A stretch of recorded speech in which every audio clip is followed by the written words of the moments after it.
Oke, selamat datang kembali di channel Junior Dev, dan kali ini kita akan belajar tentang timeline, kemudian kita akan belajar tentang layer, kemudian kita akan belajar tentang frame, kemudian keyframe, dan yang terakhir kita akan membuat animasi dengan teknik frame by frame sederhana. Oke, yang pertama kita akan mulai mengenal timeline. Timeline bisa disebut dengan garis waktu atau plot atau jalan cerita dari animasi yang akan kita buat dengan Adobe Flash CS6. Dan di timeline ini itu kita bisa menempatkan objek, baik itu video, gambar maupun image atau mungkin objek-objek yang lain, itu akan terekam di timeline dan akan ditampilkan sampai berapa detik atau berapa waktu tertentu, longgar waktu tertentu ya. Dan itu membutuhkan frame dan keyframe. Jadi layer, kemudian frame dan keyframe itu termasuk bagian dari timeline. Timeline itu bisa diibaratkan sebagai pengatur waktu dari berapa munculnya objek ini, kemudian nanti akan membentuk suatu animasi dan jalan cerita. Nah, di timeline ini kita akan mengenal tools-toolsnya. Yang pertama di sini adalah go to frame. Jadi ini adalah pengaturan dari frame. Nanti kita akan bahas tentang frame. Kemudian di bagian sini itu ada beberapa tools yang memudahkan kita untuk membuat animasi. Kemudian di sini adalah kita berada di frame berapa, seperti itu. Kemudian di sini ada frame rate. Di sini ada, misalkan di tulisan sini ada 24 frame per second, 24 fps. Kemudian ini elapsed time, itu berapa yang dibutuhkan, waktu yang dibutuhkan untuk menjalankan semua animasi, semua objek yang ada di timeline, seperti itu. Nah, contoh kita akan mengenal lebih lanjut tentang frame, jadi agar lebih mudah memahami. Jadi di sini misalkan ini 1, kemudian ini ada frame 2, frame 3, frame 4, frame 5 seperti ini. Frame 6 ini sebagai durasi waktu, durasi klip ya. Jadi misalkan di sini ada klip 1, ini klip 2, klip 3, klip 4, klip 5. Dan nanti kalau misalkan di sini itu ada 24 frame per second, ini adalah kecepatan dari animasinya. Contoh kita ubah menjadi 30 agar lebih gampang memahaminya. Jadi misalkan ini diganti 30, maka otomatis di sini juga yang seperti yang pertemuan pertama itu ada fps ini, maka akan terganti juga menjadi 30. Jadi maksudnya nanti dalam 1 detik itu akan menjalankan 30 frame, karena 30 frame per second. Jadi ini akan menjadi 1 detik. Jadi dalam menjalankan 30 frame itu membutuhkan waktu 1 detik. Nah, frame ini juga disebut sebagai penampung dari animasi. Nah, untuk jenis frame yang dapat menampung objek itu bisa dikatakan sebagai keyframe. Jadi contohnya di sini, ini adalah sebuah keyframe yang ada lingkaran seperti ini. Itu menunjukkan sebuah keyframe. Jadi frame yang ada lingkarannya. Tapi karena lingkaran ini lingkaran kosong, jadi itu menunjukkan bahwa frame ini adalah frame kosong. Kemudian kalau misalkan kita isi sebuah objek di sini, maka misalkan nih saya contohkan sebuah kotak di sini, dan stroke colornya saya hilangi.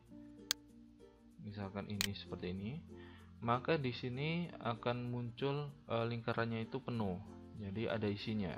Jadi contohnya seperti ini menunjukkan ada isi, dan background dari frame itu akan berubah. Ini menunjukkan di sini ada isi. Nah, isinya itu adalah sebuah kotak. Nah, ketika kotak ini kita jalankan, maka dia hanya muncul tidak sampai 1 detik karena 1/30 detik ya, karena hanya muncul di 1 frame. Nah, kalau kita ingin muncul 1 detik kotak ini, maka kita harus memberikan frame di sini. Caranya adalah, jadi di sini ya. Jadi misalkan di frame berapa? Di sini misalkan 30, maka klik kanan di sini, diklik dulu, kemudian diklik kanan, kemudian di bagian atas ditambahi insert frame. Nah, jadi seperti ini. Jadi ketika kita lihat di sini, maka keyframe ini itu menampung sebuah objek yang yaitu kotak, atau kita tambahin objek-objek yang lain. Kemudian di sini dia akan berjalan selama 1 detik. Kotak ini akan ada di sini selama 1 detik. Dan ini adalah framenya selama 1 detik. Nah, seperti itu.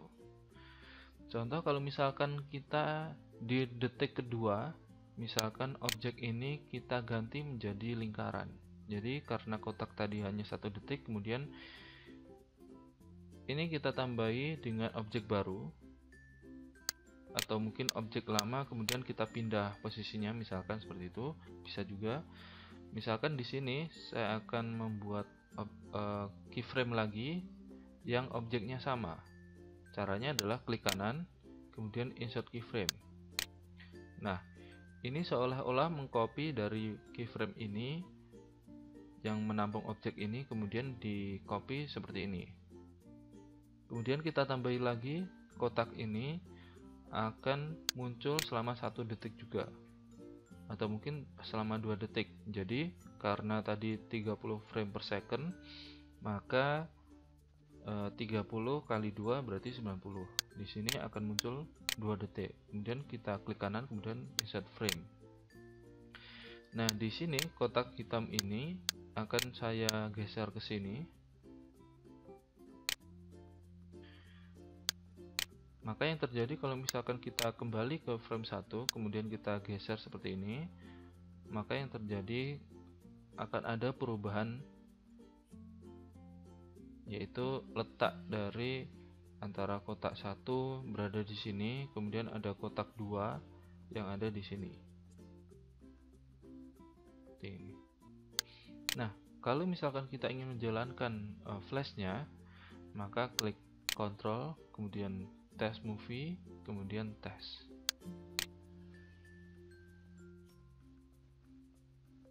Nah, jadi frame flash ini akan menjalankan timeline yang ada di sini. Dan kenapa ini terus berulang? Karena di sini akan terus berulang. Jadi seketika ini sudah habis, timelinenya terakhir, maka dia akan kembali ke frame 1. Jadi frame 90 habis, dia akan kembali ke frame 1 dan seterusnya. Nah, ketika objek ini saya hapus, maka dia ke delete, dia akan menjadi keyframe yang kosong.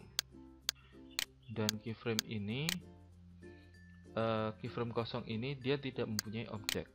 Jadi kalau misalkan kita lihat di sini, maka tidak ada objek seperti ini.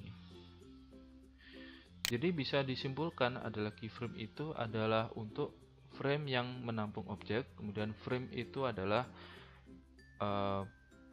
bisa dikatakan waktu yang dibutuhkan oleh keyframe untuk menunjukkan objeknya, atau berapa durasi waktu yang dibutuhkan oleh objek itu muncul di timeline. Bisa dikatakan seperti itu. Contoh di sini karena objeknya kosong, keyframe-nya ini kosong, maka bisa kita isi dengan objek baru, atau mungkin kita akan membuat lingkaran di sini. Nah, kita lihat di sini kalau misalnya kita geser, maka dia akan berubah menjadi lingkaran. Tapi ini bukan berarti dari kotak itu berubah menjadi lingkaran, tidak. Tapi di sini objek 1 sebuah kotak, kemudian objek 2 sebuah lingkaran. Objek 1 berjalan 1 detik, kemudian objek 2 berjalan 2 detik. Contoh seperti itu. Kalau misalkan kita ingin mengurangi durasi ini, misalkan ini kita jadikan setengah. Kalau misalkan 1 detik dibagi, ini kan 30 ya, karena setengah detik kita kurangi, misalkan jadi setengah detik, maka kita kurangi 30 dibagi 2 sama dengan 15, jadi kita kurangi 15. Kemudian caranya, kita klik kanan, kita pilih dulu framenya, jadi frame ini sampai frame 30, kemudian klik kanan, kemudian remove frame. Nah, maka objek yang kotak ini akan berjalan setengah detik, kemudian objek lingkaran akan berjalan selama 2 detik. Contohnya seperti ini, kontrol, kemudian test movie, kemudian test. Nah, jadi itu kotaknya, durasi munculnya kotak itu lebih singkat karena dia hanya setengah detik.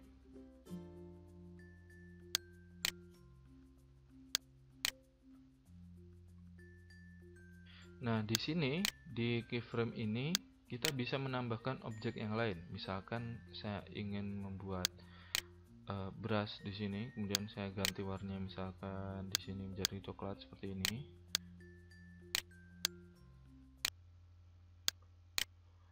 Di sini misalkan untuk yang kedua ini saya gunakan brush dan saya ganti misalkan biru seperti ini. Nah, kemudian misalkan saya tambah kotak juga di sini, warnanya biru juga, misalkan di sini. Maka ketika dijalankan, ini jadi seperti ini.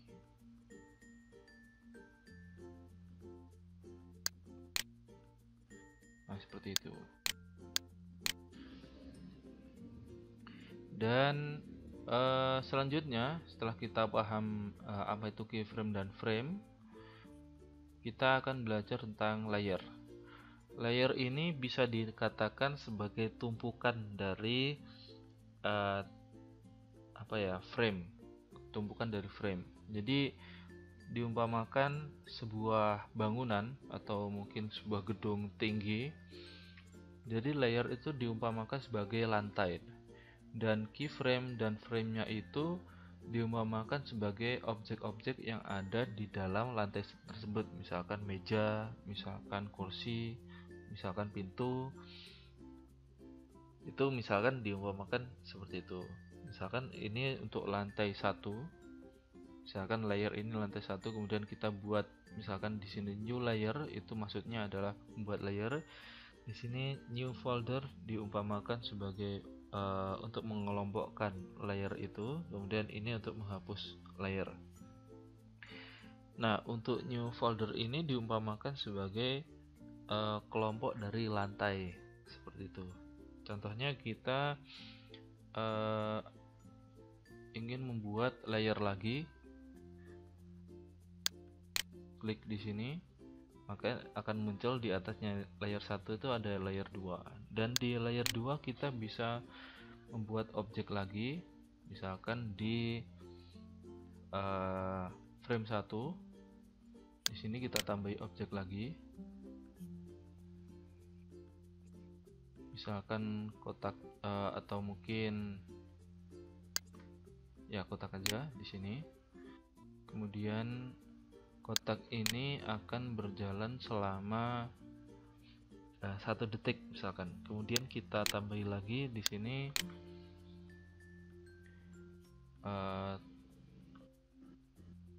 insert blank keyframe, kita membuat misalkan objek baru dan kita kosongi keyframe-nya. Nah, jadi ini keyframe kosong. Kemudian kita tambahi teks, misalkan di sini kita tambahi teks. Misalkan saya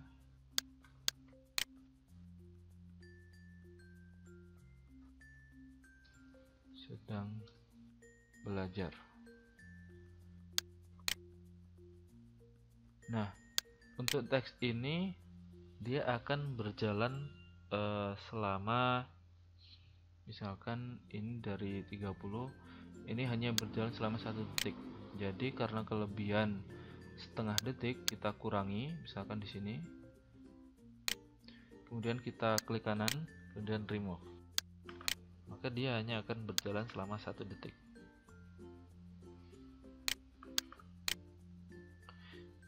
Kemudian kita akan mencobanya seperti apa.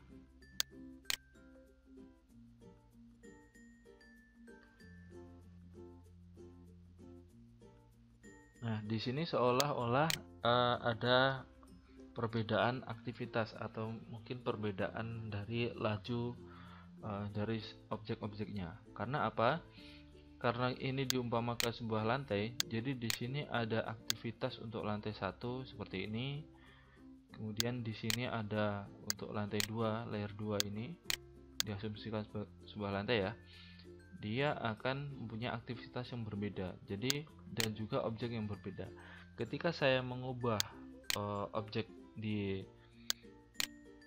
layer 2, maka dia tidak akan mengganggu dari objek yang layer 1. Contohnya seperti ini. Saya ingin lebarkan seperti ini. Kemudian di sini juga saya ubah seperti ini. Nah, ketika keuntungannya dari layer adalah dia memisahkan dari aktivitas plotnya. Jadi ini ada untuk aktivitas untuk layer 1 dan layer 2 itu berbeda, bisa dibedakan. Kemudian di sini ada yang namanya new folder. New folder ini digunakan untuk mengelompokkan dari layer. Misalkan saya akan membuat folder di sini. Kemudian layer ini, layer 1 akan saya geser, saya masukkan ke folder sini. Kemudian layer 2 ini saya akan masukkan ke folder juga, tapi di atasnya folder 1. Nah, karena layer ini bisa kita geser-geser, maka kita bisa mengubah urutan dari layer. Misalkan layer 1 kita akan tempatkan di atas. Nah, karena ini kita asumsikan sebagai sebuah lantai, maka lantai 1 kita pindahkan ke atas lantai 2, maka urutannya menjadi lantai 1 ini akan menjadi lantai 2, dan lantai 2 akan turun menjadi lantai 1. Maka objek tersebut juga akan menjadi lebih atas, menjadi di atasnya dari yang ada di layer 2. Contoh, karena tadi di sini kotaknya tadi ini harusnya di depan, sekarang di belakang. Kemudian yang tulisan ini akan ketutupan oleh objek yang ada di layer 1. Nah, seperti itu. Dan untuk folder ini digunakan untuk mengelompokkan. Jadi kita bisa membuat folder-folder lagi. Contoh, misalkan saya akan membuat layer lagi di atas folder 1, kemudian ini layer 4. Kemudian kita kelompokkan.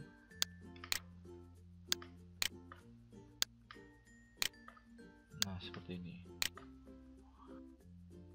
Nah, untuk folder ini, misalkan untuk layer ini kita kasih, kalau umumnya di media-media pembelajaran itu, misalkan untuk layer paling bawah itu background.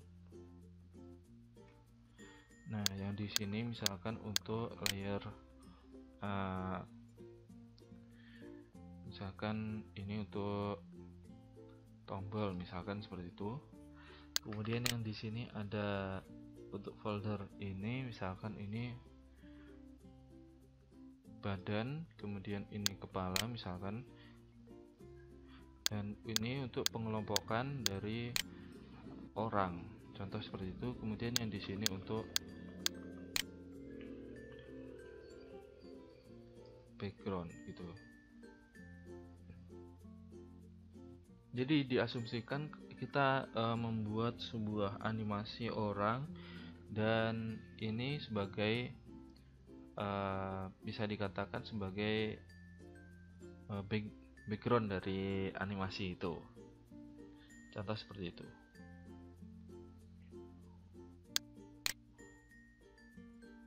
Nah, itu untuk pengenalan dari layer dan timeline. Misalkan kita ingin membuat yang namanya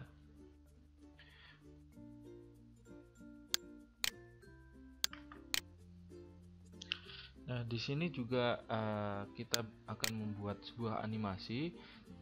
Di layer ini ada fungsi yang digunakan untuk lock dan unlock dari layer.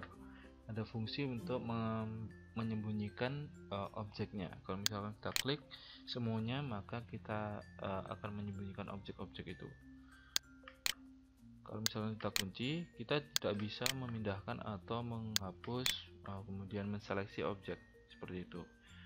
Contoh, kalau misalkan ini backgroundnya, ini yang di layer background saya kunci, maka objek di layer ini itu tidak bisa saya ubah-ubah. Kemudian kalau misalkan ini yang bagian tombol, layer tombol ini kita kunci, maka di sini tidak akan bisa diubah. Jadi hanya layer yang tidak terkunci saja yang bisa kita ubah. Nah, kegunaan kunci ini sangat penting karena kita bisa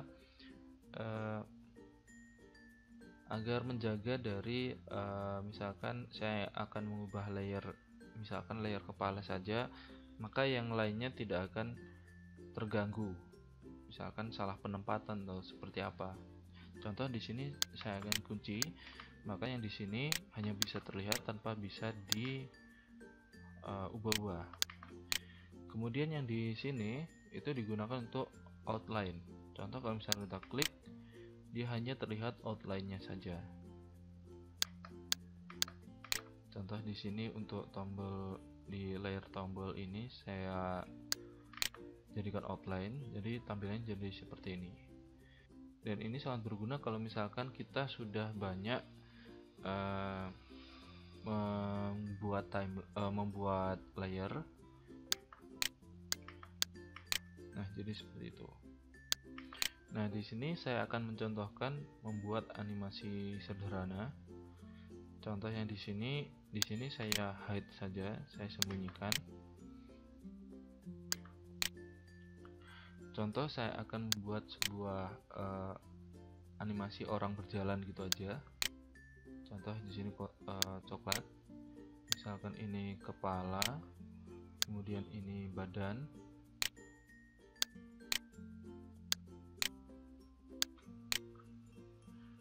Nah, di keyframe ini saya akan membuat blank keyframe seperti itu. Kemudian kita buat lagi orang seperti ini.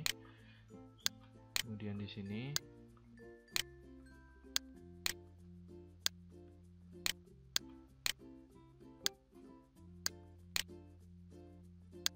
kemudian yang di sini saya akan buat sebuah blank keyframe lagi.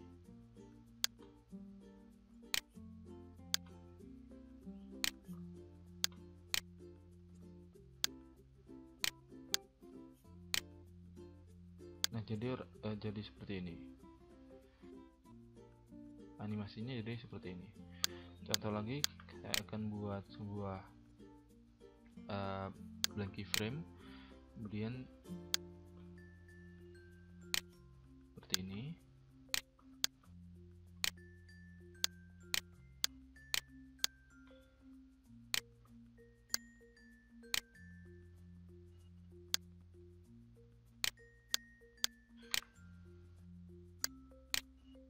Maaf, harusnya blank keyframe ya tadi ya.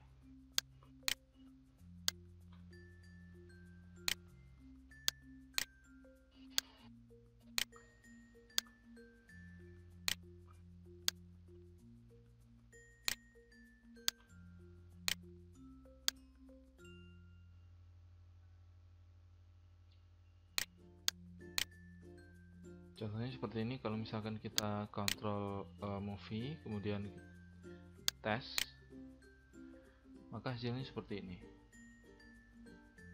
Karena tadi terlalu cepat, jadi seperti ini. Kalau misalkan ini untuk objek ini saya ingin menambahi, maka jadi seperti ini. Kita tambahi frame, dan kita bisa menggunakan shortcut F5. Contohnya seperti ini. Kita tambahi F5, kemudian di sini juga tambahi F5.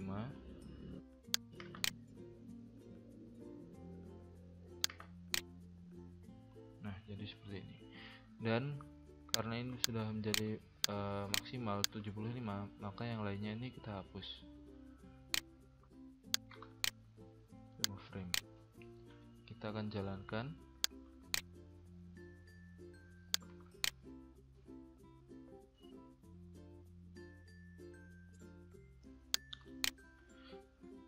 Nah, ini adalah contoh dari animasi frame by frame sederhana yang saya buat. Walaupun jelek nggak apa-apa, nanti bisa kalian praktekkan sendiri. Oke, sekian untuk pengenalan dari timeline, kemudian layer, kemudian keyframe dan frame, dan membuat animasi sederhana frame by frame. Oke, sekian dan terima kasih.